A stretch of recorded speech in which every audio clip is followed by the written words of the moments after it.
आज या ठिकाणी पु ल देशपांडे अकादमीमध्ये रवींद्रनाट्य मंदिराच्या प्रांगणात माननीय पंतप्रधान नरेंद्र मोदीजींच्या जन्मदिवसाच्या निमित्ताने जसे अन्य सेवा उपक्रम आम्ही करतो आहोत, तसंच भारतीय माणूस आणि भारत याची प्रतिमा जगभरामध्ये जी उंचावलेली आहेच, पण त्याला अधिष्ठान देण्यामध्ये माननीय पंतप्रधान नरेंद्र मोदीजींनी केलेले कार्य, धोरण, मुत्सद्देगिरी, आंतरराष्ट्रीय संबंध अशा विविध विषयावरच्या चित्रांचं, छायाचित्रणांचं प्रदर्शन या ठिकाणी नवभारत या नावाने आपण आज उद्घाटन केलं आहे।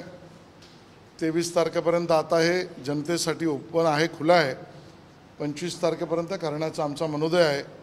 या सर्व छायाचित्रातून गेल्या 10-11 वर्षाचा भारताचा प्रवास आणि भारताचा आंतरराष्ट्रीय असलेला दबदबा या सगळ्याची स्पष्टता त्या ठिकाणी होते।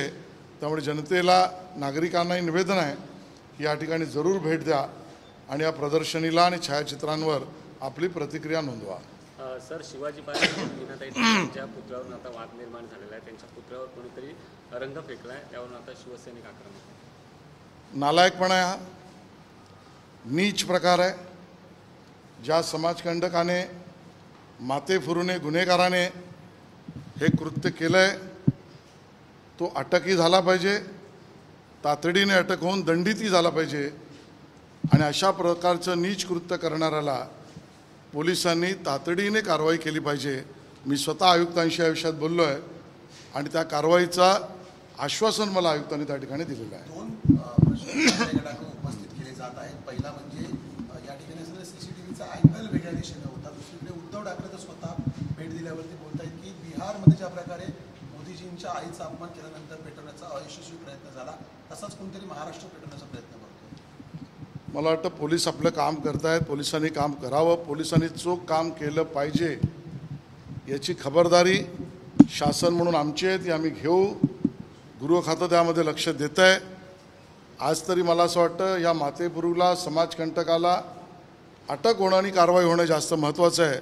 यावर आज राजकीय विधान काही करणं मला तरी संयुक्तिक वाटत नाही आहे। मनसे अध्यक्ष राज ठाकरे यांनी एक व्यंगचित्र काढलं आहे आणि पहलगाम हल्ला आणि भारत-पाकिस्तान मॅचचा संदर्भ देत त्यांनी टीका केलेली आहे। काय आणि पहलगाममध्ये मृतांना जय शाह आपण जिंकलोय असा संदेश देत आहे। व्यंगचित्रकार आपली कला कशी दाखवू शकतो? मी तर सांस्कृतिक कार्यमंत्री आहे। प्रत्येक कलेचा आदर केला पाहिजे ही माझी भावना आहे, पण त्या कलेमध्ये राजकारणच असेल तर त्याला राजकीय उत्तर द्यावं लागेल। आणि मग राजकारणच करायचं असेल तर मग स्वतः राज ठाकरे यांना माझी विनंती आहे, ज्या वेळेला हा पहलगामवरचा हीन, दुर्दैवी हल्ला झाल्यानंतर ऑपरेशन सिंदूरमध्ये भारताने भूमिका घेतली, सेनेने भूमिका घेतली, त्यानंतर त्यांची प्रेस कॉन्फरन्स त्यांनी काढून पाहावी आणि त्या प्रेस कॉन्फरन्समध्ये ते काय बोलले हे मी सांगायची गरज नाही। जेव्हा सेना, सरकार आणि शूर सैनिक यांनी याचा निर्णय घेतला आणि देशाला आवाहन केलं की आता आपण एका वेगळ्या परिस्थितीमध्ये, युद्ध सदृश किंवा युद्ध परिस्थितीमध्ये लागलं तर जाऊ, या मनस्थितीत त्या आपल्या निष्पाप, मृत्युमुखी बलिदान दिलेल्या नागरिकांच्या हत्येचा बदला घेण्याची भूमिका जेव्हा सरकार आणि सेनेने घेतली, त्यावेळेला राज ठाकरेजी तुमचं विधान काय होतं काढून बघा, त्यावर व्यंगचित्र केलं तर चालेल का? आणि म्हणून राजकारणच करायचं असेल तर हेही स्पष्ट सांगितलं पाहिजे, ऑपरेशन सिंदूरला सगळ्यांनी विरोध केला, राजकीय भूमिका मांडल्या, संसदेत मांडल्या, पण आपल्या सेनेने जे उत्तर दिलं ते अतुलनीय आहे, बेजोड आहे। आतंकवादी अड्डे उद्ध्वस्त केले।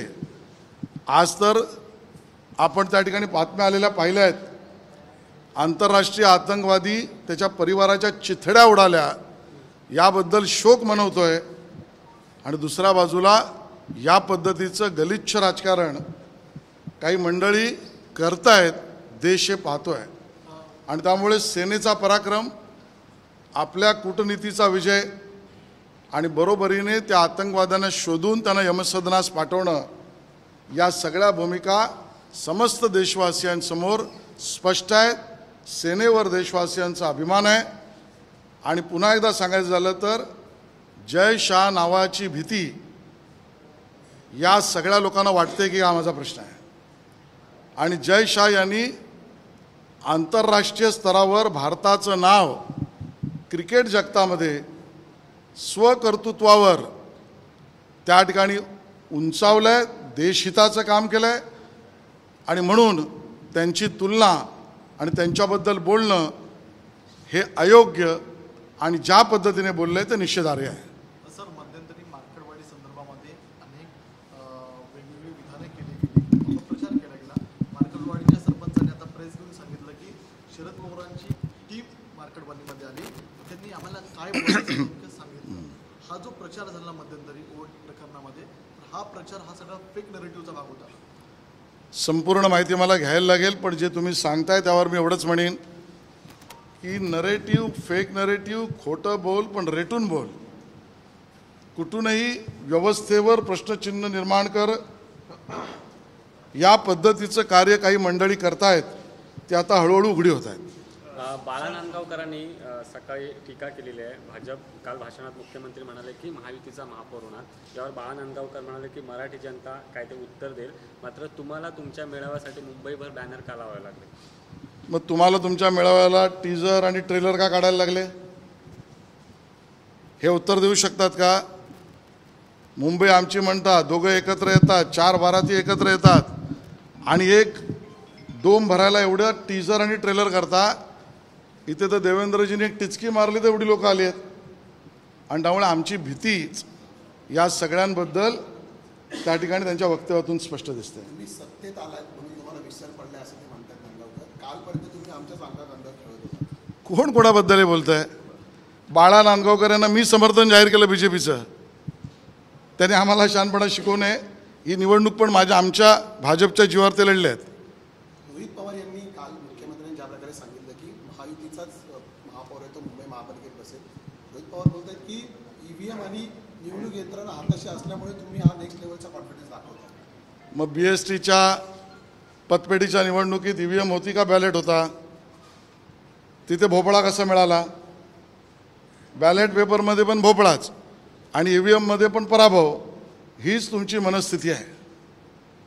सर, कबूतर खाण्याचा मुद्दा पुन्हा एकदा चर्चेला जातोय. पुन्हा एकदा काही ठिकाणी कबूतर जे आहे ते खाद्य कबुतरांना दिलं जाते. तर दुसरीकडे गिरगावमधले काही मराठी संस्था ज्या आहेत त्या समोर आल्या आहेत. त्यांचं असं म्हणणं आहे की जर कबूतर खाणे सुरू झाले तर आम्ही त्या ठिकाणी शाकाहारी जी दुकानं आहेत चिकन मटनची ती सुरू करू. दोघांचे म्हणणं शासन ऐकून घेईल. दोघांच्या म्हणण्यामध्ये कायदेशीर तथ्य आहे ते तपासून घेईल.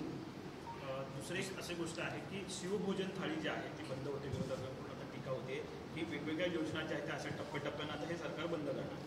मला वाटतं स्वतःचा पराभव जे पचवू शकले नाहीत, ज्यांना स्वतःच्या पराभवाची कारणं शोधायची नाहीत, जे आत्मग्लानीमध्ये मशगूल आहेत, ज्यांना आत्मचिंतनाशी काही लेणं देणं नाही, ते सगळे आता भरकटलेल्या मनस्थितीत वाटेल तशी विधानं करतायत. विरोधकांचा हे वाक्य आणि आरोप या भरकटलेल्या मनस्थितीचं प्रदर्शन आहे. हैदराबाद गॅझेटचं एकूणच लागू झाल्यानंतर कुणबी प्रमाणपत्राचं वाटप जे आहे ते आपल्याला सध्याला होताना पाहायला मिळत आहे. नेमकं काय याच्यामध्ये सध्याला अपडेट आहे? कशा प्रकारे? मला वाटतं गॅझेट जो शासन निर्णय आहे तो स्पष्ट आहे. हैदराबाद गॅझेटरीसुद्धा स्पष्ट आहे. सरकारची भूमिका ही अतिशय सरळ आहे. OBCचं कुठलंही आरक्षण कमी करायचं नाही आणि मराठ्यांना आपल्या हक्कापासून वंचित करायचं नाही. मराठा आणि कुणबी वाद आता विकोपाला जाईल राज्यामध्ये असंही रोहित पवार म्हणतायत. नाही, कदाचित ते त्यांच्या मनातली इच्छा बोलतायत की हा माझा प्रश्नचिन्ह आहे. एक है तो सेफ है भाजप का नारा आहे. आता या नाऱ्यालाही रोहित पवार घाबरतील. भाजप किंवा शिंदे सेनेकडे जे माजी नगरसेवक किंवा जे पदाधिकारी गेले ते पुन्हा एकदा आपल्याकडे येतील आणि पितृपक्षानंतर येतील असा विश्वास उद्धव ठाकरेंनी काल व्यक्त केला. उद्धवजींना स्वप्न बघायचे असतील तर एकच सांगेन, आता GST पण कमी झाला आहे आणि स्वप्नावर तर GST नाहीच आहे. तर उद्धवजींनी जरूर स्वप्न बघावी. GST असेल तर तोही कमी झाला आहे आणि स्वप्नांवर GST नाही एवढं मी त्यांना नक्की नम्रपणे सांगेन.